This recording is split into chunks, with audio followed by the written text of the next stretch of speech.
Hello friends, welcome to ஸ்ரீஸ் kitchen. இன்றைக்கி நம்ம ஒரு டொமேட்டோ தொக்கு தான் பார்க்க போகிறோம். சிம்பிளான டொமேட்டோ தொக்கு. இது ஆக்சுவலாக ஊறுகானு சொல்லலாம்.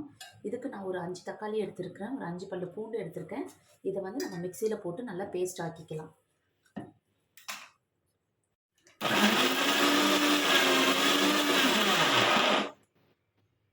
பாத்திரம் சூடானதும் தேவையான அளவு எண்ணெய் ஊற்றிக்கலாம். கொஞ்சம் கடுகு போட்டுக்கலாம்.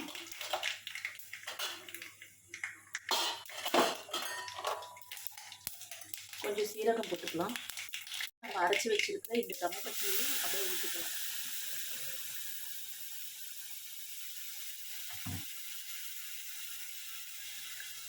கொஞ்சம் கருவேப்பிலை போட்டுக்கலாம்.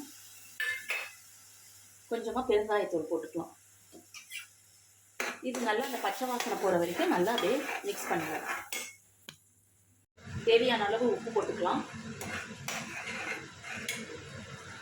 இப்போ கொஞ்சம் குழம்பு மிளகாத்தூள் போட்டுக்கலாம். ஏன்னா தக்காளின்றதுனால ரொம்ப புளிப்பாக இருக்கும், அதனால் நான் 2 ஸ்பூன் போடுறேன். 2 ஸ்பூன் போடுறேன். உங்களுக்கு காரத்துக்கு ஏற்ற மாதிரி நீங்கள் போட்டுக்கோங்க. தண்ணி ஆட் பண்ணிக்கிறேன். தண்ணி ஆட் பண்ணிவிட்டு நல்லா மிக்ஸ் பண்ணிக்கோங்க.